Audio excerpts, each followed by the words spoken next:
चलिए ये लास्ट कुंडली पढ़ते हैं हम लोग, आईएएस ऑफिसर की कुंडली, हायर रैंक वाले जॉब की कुंडली कि भाई उसमें क्या होने चाहिए। योग बहुत इंपॉर्टेंट है, क्योंकि ये सारी के सारे प्रोफेशन इंपॉर्टेंट है। ऐसा नहीं है कि भाई ए क्लास की जॉब ज्यादा इंपॉर्टेंट है, बी क्लास के कम है, क्योंकि आप जिस जॉब में आपने पैसा कमा लिया वही जॉब अच्छी है, जिसमें आपने फेम ले लिया, नेम ले लिया, बस।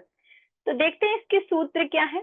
इसके सूत्र है पहला, छठा और 10वां हाउस और इनके लॉर्ड का स्ट्रॉन्ग संबंध होना चाहिए। पहला भाव आप स्वयं।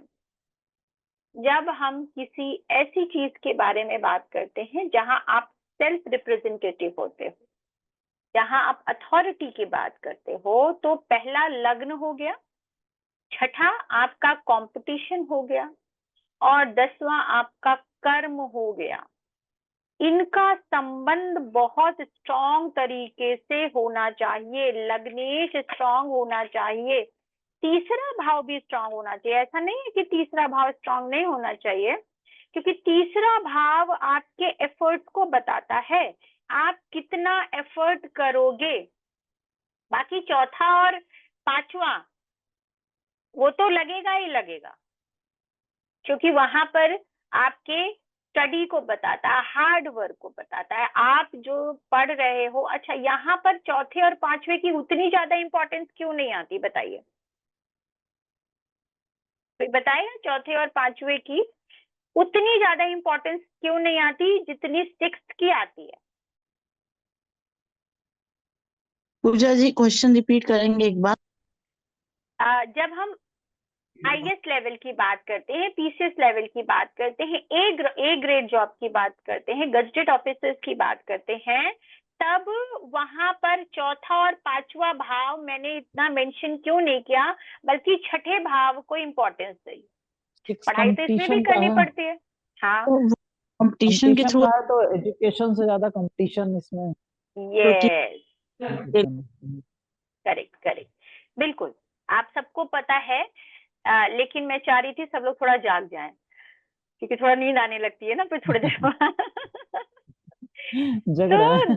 पढ़ना तो यहाँ पर भी है, लेकिन यहाँ वो नहीं पढ़ना जो आप कंटिन्यू पढ़ के निकालोगे। जैसे हमने इंजीनियर्स के लिए क्या पढ़ा था कि भाई आपको एक स्पेसिफिक कोर्स डिग्री लेनी पड़ती, डिग्री के बाद आप उस फील्ड में काम कर पाओगे।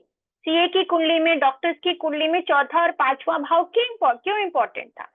छठा भाव इतना इंपॉर्टेंट नहीं था, क्योंकि वहां आपको एक डिग्री लेनी पड़ती है, उसी फील्ड में आपको पढ़ना पड़ता है, तब जाकर के उसी फील्ड में आप अपना प्रोफेशन बना पाओगे। यहाँ ऐसा नहीं होता है, यहाँ आपकी स्टडी बहुत मायने रखती है, लेकिन उससे कहीं ज्यादा कंपटीशन मायने रखता है। ठीक है, उससे सबसे ज्यादा पहला, छठा, 10वां तो स्ट्रांग होना चाहिए, लेकिन और क्या स्ट्रांग होना चाहिए? थर्ड हाउस का स्ट्रांग होना। थर्ड हाउस का स्ट्रांग होना, जो मैंने आप लोगों को तीसरा और 10वां पढ़ाते समय भी बोला था कि तीसरे और 10वें का संबंध जब बनता है ना, तो व्यक्ति बहुत सक्सेस पाता है। अब ए क्लास ऑफिसर्स की बात करेंगे तो ऑब्वियस सी बात है, ये भीड़ से तो अलग होंगे ही है, सब कोई एक आईएएस ऑफिसर नहीं बनता। तो तीसरा भाव जो होता है आपके कंटिन्यू एफर्ट का होता है, आप कंटिन्यू एफर्ट लगाते रहते हो, आप हार नहीं मानते हो। तीसरा भाव हार ना मानने का भाव है। और ये हाउस इंपॉर्टेंट क्यों है? This house is 10th from 6। 10वें भाव से अगर इसको काउंट करेंगे तो ये भी छठा आता है, ठीक है? 10th from 6th and 6th from 10th। इस भाव की कितनी इंपॉर्टेंस है इस तरह के जॉब के लिए? क्योंकि मैंने पीछे भी आपको बताया कि 10वां भाव किसी भी प्रोफेशन को ले लीजिए, उससे 10वां उसमें आएगा ही आएगा। जब तक कोई स्पेसिफिक जो हाउस आता है, जब तक उस भाव से वो 10th नहीं होगा ना, जैसे छठा भाव, छठे भाव से तीसरा भाव 10वां भाव है। आप कंपटीशन तभी कॉम्पिटेट कर पाओगे जब आप कंटिन्यू एफर्ट डालोगे। तो ये बड़ी खूबसूरती है पराशर ऋषि जी की कि इसको अगर ध्यान से पढ़ें तो ये इतना अंदर तक उतर जाता है कि हाँ भाई ये क्यों, ऐसा क्यों लिया। किसी भी प्रोफेशन में आप देखोगे उसका 10वां उससे बना ही रहा होगा। ठीक, अब उसके बाद प्लैनेट्स कौन कौन से आ जाते हैं। तो सन, बनी सी बात है, सरकार का कारक है, इंडिपेंडेंस का कारक है, अथॉरिटी का कारक है। आईएएस ऑफिसर तो सरकार के ही अंडर में आएंगे। जुपिटर है फर्स्ट हाउस, इनका संबंध किससे होना चाहिए, फर्स्ट से होना चाहिए, 6 से होना चाहिए, 10th भाव भावेश से होना चाहिए। ठीक है, तो सरकारी जॉब वाले तो सूत्र लगेंगे ही लगेंगे, जो हमने पीछे पढ़े थे गवर्नमेंट जॉब के लिए। ठीक है, अच्छा, सन और जुपिटर के साथ जब हम सन और जुपिटर की बात करते हैं तो इनका संबंध आना चाहिए। लेकिन जब हम लोगों के बीच में काम करने, क्योंकि आईएएस ऑफिसर्स भी कई तरह के होते हैं, किसका कहाँ पे कौन किस जगह पर जाके जिसकी पोस्टिंग होगी। तो जब हम जनता के बीच पे, मासेस के बीच में जाकर के काम करने की बात करते हैं, लोगों के साथ जाकर के काम करने की बात करते हैं, तो वहां सैटर्न का बहुत बड़ा रोल आएगा। सैटर्न कनेक्ट होगा ही होगा, उसके बगैर आप मान लीजिए आपको मिनिस्ट्री में बिठा दिया गया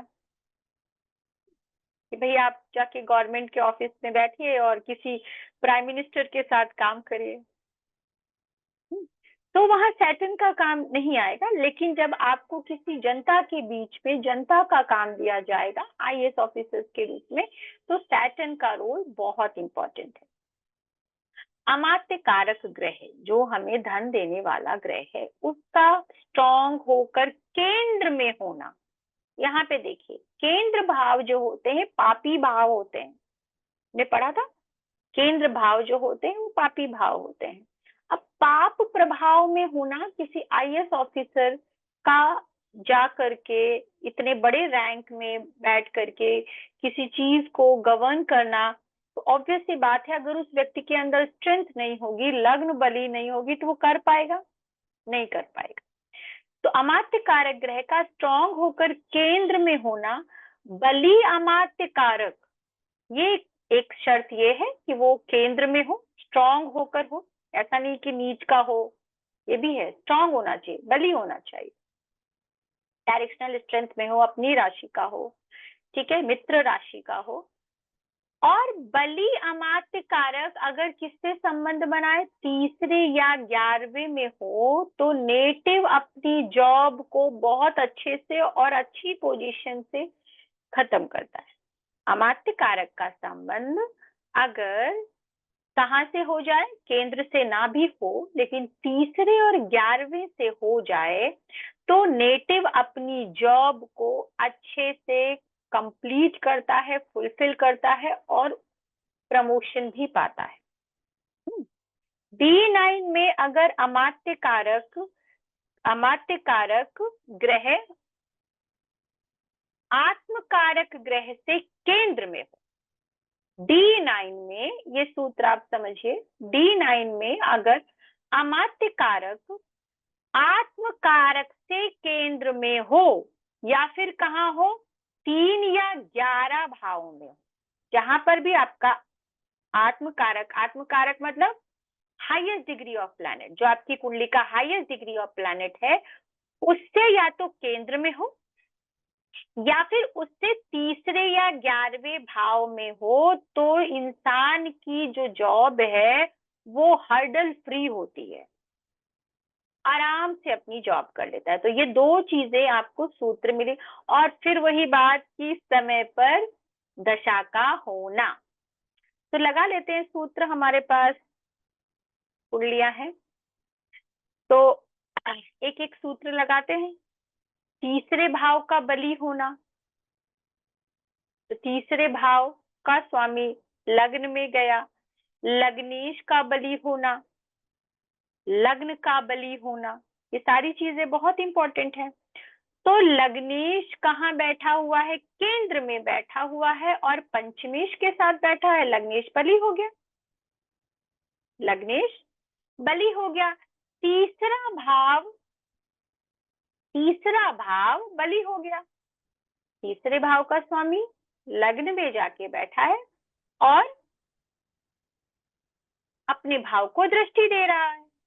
व्यक्ति के एफर्ट होंगे, वो हार नहीं मानेगा, ठीक है। और जो हमने एक और हमारा सूत्र है भाई, दशमेश का संबंध होना चाहिए, तो दशमेश का संबंध लग्न से हो जाए, ठीक है, पंचमेश से हो जाए, तो यहाँ पर दशमेश खुद जाकर लग्न में बैठ गए, सूर्य जो कारक है।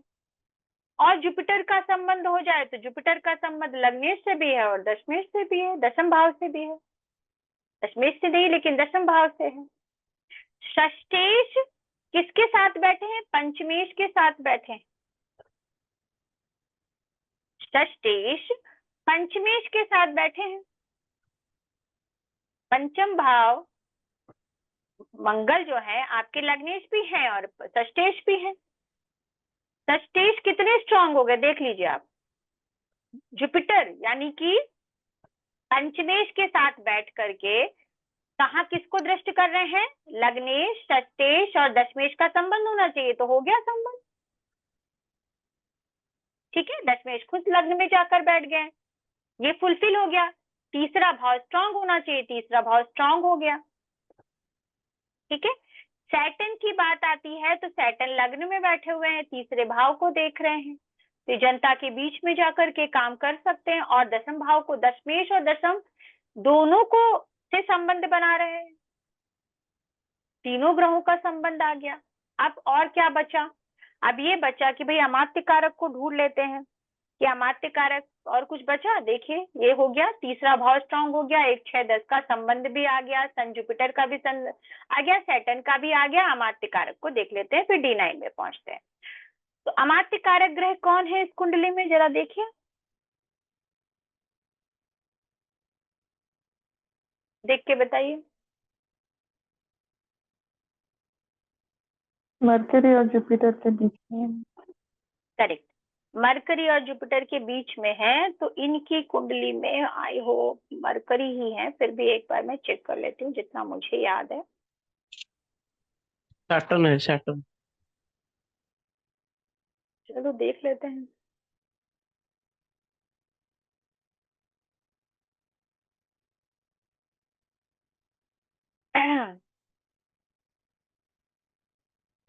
देखो मरकरी बैठा है, समझिए, एक मिनट, सैटर्न नहीं है, तनुजा जी ने बिल्कुल सही कहा, मरकरी है। जुपिटर भी 19 डिग्री पे है, लेकिन जुपिटर इनके आत्मकारक है, ठीक है। जुपिटर 19 डिग्री 38 मिनट पर है, जुपिटर 19 डिग्री 38 मिनट पे है, मरकरी 19 डिग्री 25 मिनट पे है। तो अमात्य कारक ग्रह कौन हो गया? अमात्य कारक ग्रह हो गया हमारा मरकरी हो गया। अब मरकरी का संबंध किससे आना चाहिए? अमात्य कारक ग्रह का संबंध किससे आना चाहिए? तीसरे से, 11वें से, ये तो लिखा है ना, ये देखिए, अमात्य कारक ग्रह बली अमात्य, ये कहाँ होने चाहिए? या तो केंद्र में हो, स्ट्रॉन्ग केंद्र में हो, और इनका संबंध तीसरे या 11वें से भी होना चाहिए, ठीक है। बलि से क्या मतलब होगा? अमात्य कारक बलि होना अमात्य चाहिए। कारक बलि का मतलब हो गया, बलि, बलि कैसे होता है ग्रह, बताइए। केंद्र में, चौरासी का मूल त्रिकोण का उसका केंद्र में। यस, अपनी राशि बिल्कुल, में, अपनी अपनी राशि में राशि हो का या हो, यस, अपनी राशि का हो, मित्र की राशि का हो, ठीक है। तो केंद्र में अमात्य कारक नहीं है, अमात्य कारक केंद्र में नहीं है, लेकिन कहाँ है? 11वें के स्वामी के, 11वें का लॉर्ड, 11वें का स्वामी वो खुद है, 11वें का लॉर्ड, वो खुद 11वें का स्वामी है, और किसके साथ बैठा है? वीनस मित्र 7th राशि में में। और मित्र के साथ बैठा है, मित्र राशि में और मित्र के साथ बैठा है। अच्छा, और क्या था? अमात्य कारक का किसके साथ संबंध होना चाहिए? आपके आत्मकारक के साथ। आत्मकारक कौन है? जुपिटर, जो अपनी नवम दृष्टि से मरकरी को देख रहे हैं। ठीक है, मरकरी को देख रहे हैं। और जुपिटर कौन है? जुपिटर आपका अगर कुंडली में ऐसे देखे, अमात्य कारक भी नहीं देखे, तो जुपिटर पंचमेश है। शुभ। अब देखो, एक शुभ ग्रह मरकरी जो होता है वो सिचुएशनल शुभ होता है। ठीक है, यानी अगर वो शुभ ग्रह के साथ है तो शुभ है। तो मरकरी शुभ ग्रह के साथ है, शुभ ग्रह की दृष्टि में, तो मरकरी तो स्ट्रांग हो ही गया ना, अमात्य कारक बली हो गया। तो इस कुंडली में जितने भी सूत्र दिए गए थे वो सारे के सारे सूत्र लग रहे हैं, और कुछ रह गया है। अब D9 में जाकर के, यानी 3 और 11 का भी सूत्र यहाँ पर लिख गया। अब D9 में जाकर देख लेते हैं। D1 में ही अमात्य कारक और इनका आत्मकारक का संबंध बन जाता है, लेकिन अब D9 में भी जाकर इन चीजों की पुष्टि करते हैं। तो कौन कौन सी चीजें पुष्टि करते हैं? हाँ, कौन कौन सी चीजें? लग्नेश का संबंध, तीसरे का संबंध, और छठे का संबंध, 10वें का संबंध, ये सारी की सारी चीजें होनी चाहिए, प्लस हमारा अमात्य कारक ग्रह। तो लग्नेश चंद्रमा कहाँ जाकर के बैठे हैं? दूसरे भाव में बैठे हुए हैं, दूसरे के स्वामी के साथ बैठे हैं। ठीक है, इसके बाद ये किससे दृष्ट हैं? ये राहु केतु एक्सिस में बैठे हुए हैं, कोई बहुत अच्छी स्थिति नहीं है। ठीक, मंगल को देख लेते हैं। जो लग्न कुंडली का मंगल है वो यहाँ से अच्छी स्थिति में ही है, यहाँ भी अच्छी स्थिति में था और यहाँ भी अच्छी स्थिति में है। ठीक है, और ये दशमेश भी है, ये दशमेश भी है, जो हमने आप जिसमें पढ़ाई करोगे या आपकी जॉब, ये सारी चीजें हमने गवर्नमेंट जॉब में डिस्कस करी थी, वो सब तो ये लग ही रहा है। दशमेश होकर के ये संबंध बना रहा है। ठीक है, पंचमेश होकर 10 संबंध बना रहा है, और लग्न कुंडली का लग्नेश और षष्ठेश है। ठीक है, और अच्छी स्थिति में बैठा हुआ है। और किससे दृष्ट है? जुपिटर से दृष्ट है। जुपिटर से इसने संबंध बना लिया।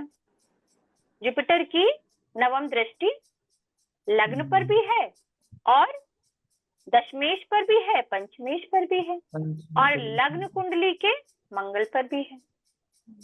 तो जुपिटर वाला संबंध भी आ गया।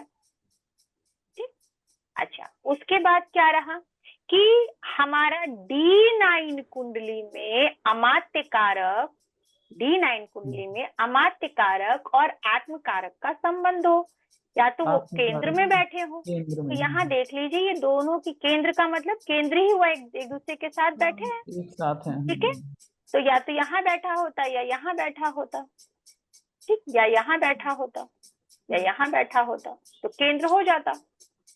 तो ये दोनों एक दूसरे के साथ ही बैठे हैं। तो इसमें दोनों में D9 में जो IAS ऑफिसर बनने की, देखो यहाँ पे ये कुंडली मैंने गवर्नमेंट जॉब के लिए ली थी, आपको याद होगा, लेकिन अब IAS ऑफिसर बनेगा या गवर्नमेंट जॉब में रहेगा, उसके दोनों के रूल तो अलग अलग होंगे। तो इस कुंडली में IAS ऑफिसर बनने के भी सारे रूल हो रहे हैं, फुलफिल हो रहे हैं सारे सूत्र। यस, ठीक है। अब दशमांश कुंडली में भी जाकर देखते हैं कि दशमांश कुंडली में अगेन यहाँ पर देखिए, अच्छा एक चीज और देखिए, बहुत स्पेशल चीज भी होती है कि आपके नवमांश कुंडली में जो राशि उदय हो रही है, दशमांश कुंडली में जो राशि उदय हो रही है, वो लग्न कुंडली के किस भाव की राशि है? नवम भाव का। ठीक है, नवम भाव की राशि उदय हो रही है। ये जो मैडम डिविजनल चार्ट से और मेन चार्ट जो D1 का, ये बड़ा सूत्र है, जो कौन सा पार्ट हमारा अच्छा रहेगा बुरा रहेगा, तो D1 का हाउस सिलेक्ट करता है, डिविजन मतलब वो डिविजनल चार्ट में कैसा रोल रहेगा।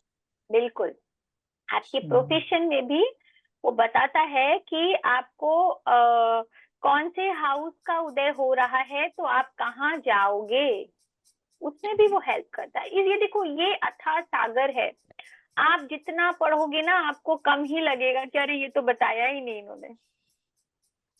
तो ये 6 महीने का या 6 साल का कोर्स है ही नहीं, ये आजीवन पढ़ने वाली विद्या है, क्योंकि हम इसको किसी टाइम लिमिट में बांध ही नहीं सकते, क्यों, इसमें पूरा ब्रह्मांड है, आप कैसे समय के साथ बांध सकते हो इसको। कितना पढ़ोगे, कितना जानोगे, कितने लोग हैं, कितने तरह के लोग हैं।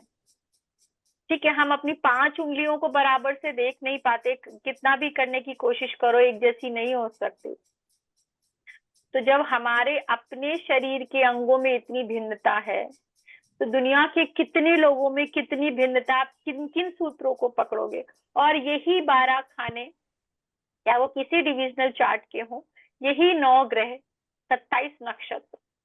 मैडम आपको इसमें इसमें जी और एक बताइए। इसमें और एक कॉम्प्लिकेशन आ जाता, जब एक 5 मिनट के अंदर 2 ट्विंस पैदा हो जाते, D1 वही नहीं, रहेगा, डी। हाँ, तो D1 वही रह जाता है, आपका D9 चेंज हो सकता है, आपका D10 चेंज हो जाता है। हाँ। ठीक है, यहीं पर जो हमारी पराशरी है वो आपको डिफरेंशिएट करके बताती है कि भाई आप दोनों के जीवन की यात्रा अलग क्यों होगी, क्यों होगी आपके जीवन की यात्रा अलग। अच्छा, मेरे पास एक चार्ट और है, वो मैं फिर कभी लगाऊंगी जरूर, जहाँ पे कई लोग, चलो इसको पहले फिनिश कर लेते हैं, इसमें भी देख लेते हैं, नहीं तो ये रह जाएगा। तो D10 में भी देख लेते हैं, क्योंकि D10 तो मेन चार्ट है हमारा किसी भी चीज की, किसी भी प्रोफेशन को फाइनल स्टैंप लगाने के लिए। तो किसका किसका संबंध होना चाहिए, दूसरे का संबंध, सॉरी लग्न का संबंध होना चाहिए, तीसरे का संबंध होना चाहिए, 10वें का संबंध होना चाहिए, छठे का संबंध होना चाहिए। देखिए, छठे का स्वामी जाकर के कहाँ बैठा हुआ है, सन के साथ बैठा हुआ है दूसरे भाव में। ठीक है, दूसरे भाव में बैठा हुआ है। अब उसके बाद और क्या संबंध है, मंगल कहाँ जाकर के बैठे हुए हैं, मंगल भाग्य भाव में जाकर के बैठे हुए हैं। लग्न कुंडली के लग्नेश मंगल भाग्य भाव में जाकर के बैठे हुए, इनकी चतुर्थ दृष्टि यहाँ पर है। और ये कहीं से भी किससे, और सबसे बड़ी बात है, मंगल यहाँ कौन बन जाते हैं, दशमेश बन जाते हैं। मंगल दशमेश स्वयं बन जाते हैं। अब ये तीसरे भाव का स्वामी कहाँ आकर के बैठ गया है, तीसरे 10th में आकर के बैठ गया है। ठीक है, 10th में आकर के बैठ गया है, और कौन सी राशि में बैठ गया है, मंगल की राशि में बैठ गया है। तो इसने तीसरे ने अपना संबंध तो बना लिया।